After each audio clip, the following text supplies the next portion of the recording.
예, 지금 스웨덴에선 북미 실무 협상이 열리고 있습니다. 협상장은 북한 대사관에서 가까운 해변에 있는 회의장 겸 리조트인데 경찰이 바다에 경비정까지 띄우면서 접근을 막고 있다고 합니다. 현장에 김성탁 특파원 나가 있습니다. 김 특파원, 1시간 전쯤 북측 대표단이 탄 차량이 협상장을 빠져나갔다고 하는데 어떻게 된 겁니까? 협상장 분위기를 좀 전해주시죠. 네, 협상장은 뒤로 보이는 길을 따라 올라가야 나옵니다. 보시는 것처럼 스웨덴 경찰이 접근을 막고 있기 때문에 이곳에선 보이지 않습니다. 실무협상은 현지 시간 오전 10시, 한국 시간으로 오후 5시에 시작됐습니다. 스티븐 비건 미 국무부 대북 특별대표 등 미국 대표단이 회의 시작 45분 전에 도착했습니다. 김명길 북한 외무성 순회대사 등은 이보다 35분쯤 늦게 왔습니다. 김 대사 일행은 지금으로부터 1시간 전쯤 이 협상장을 떠나 북한 대사관으로 갔습니다. 오후에 협상이 다시 열리느냐는 질문에 답을 하진 않았지만 김 대사의 표정은 나쁘지는 않았습니다. 점심시간을 이용해 전략을 가다듬고 있다는 관측이 나오고 있습니다. 스웨덴 경찰은 이쪽으로부터 뒤쪽에 있는 해변 산책로와 주변 숲에까지 테이프 등을 둘러놓고 경비를 서고 있습니다. 바다에 경비정도 띄었는데요. 어제 저희 취재진이 협상장에 가봤습니다. 잠시 보시겠습니다. 북미 협상이 열린 빌라 엘비크는 스톡홀름 외곽의 산길 같은 도로를 달려야 나옵니다.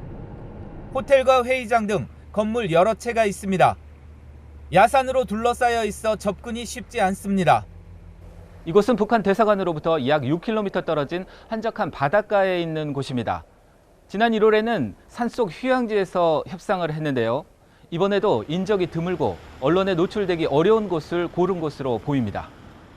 북미 대표단이 사용한 회의장 안에는 소형 송조기와 인공기, 스웨덴 국기가 놓여 있습니다.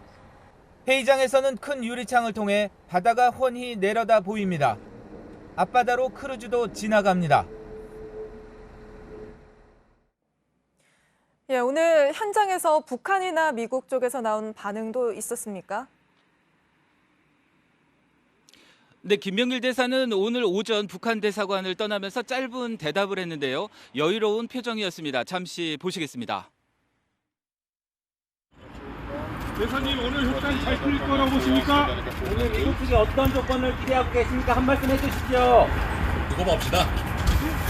새로운 개장. 예, 앞서 어제는 예비 접촉이 열렸는데 그때 분위기는 좀 어땠습니까? 네, 어제 열린 예비 접촉에는 미국에서 마크 램버트 국무부 대북 특사가 북한 측에선 권정근 외무성 전 미국 국장이 참석했습니다. 양측 수석 대표가 하고 있는 오늘 협상의 일정과 논의 방법을 협의했기 때문에 오전 중에 끝났습니다. 예비 접촉은 우호적인 분위기에서 생산적으로 진행된 것으로 전해졌습니다. 예, 이번 실무 협상에선 그동안 달랐던 북한과 미국의 의견 차이가 좀 좁혀질지가 관심이었는데요. 어떤 전망이 좀 나오고 있습니까? 지난 6월 판문점 회동 이후에 북한 측이 실무회담에 응하지 않다가 태도를 바꿨기 때문에 북한 측이 이번에는 성과를 내려는 의지가 있다는 해석이 나옵니다. 미국과 북한 측은 다양한 채널과 방식으로 의견을 교환해 왔습니다. 미국 협상팀도 큰 틀에서 비핵화 합의를 이룰 수 있다면 유연하게 북한에 상응하는 조치를 할 수 있다는 입장인 것으로 전해지고 있습니다. 김명길 대사가 미국으로부터 새로운 신호가 왔다고 말한 것도 이런 흐름을 읽었기 때문으로 보입니다.